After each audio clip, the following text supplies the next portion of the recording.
¿Qué tal, amigos? Es un placer saludarles.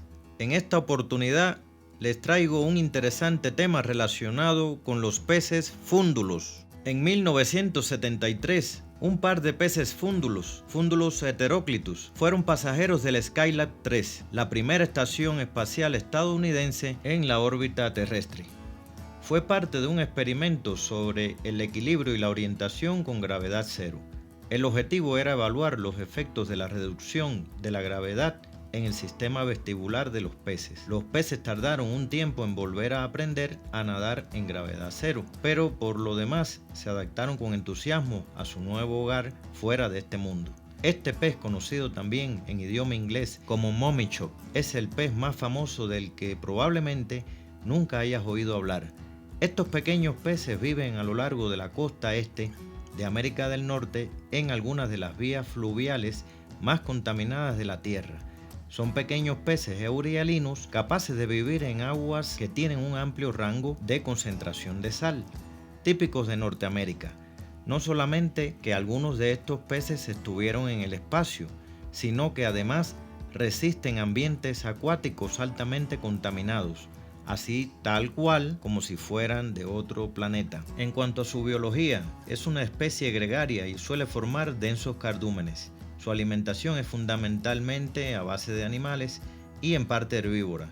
Son pequeños, alcanzando tallas de hasta 10 centímetros, con máximos de 15 centímetros. Presentan dimorfismo sexual, quiere decir que los machos son de menor tamaño que las hembras y presentan bandas gruesas transversales a lo largo de ambos costados. Las hembras son de mayor tamaño y de color gris, con algunas bandas verticales.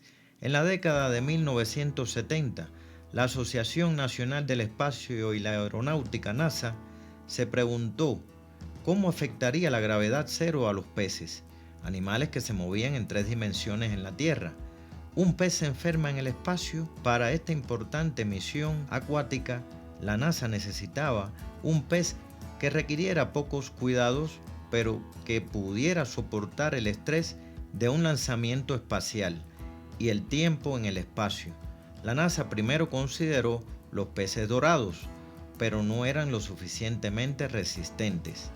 En su lugar, la NASA eligió un pececillo monótono y humilde que se encuentra en las marismas saladas, llamado mummy chop, Fundulus heteroclitus.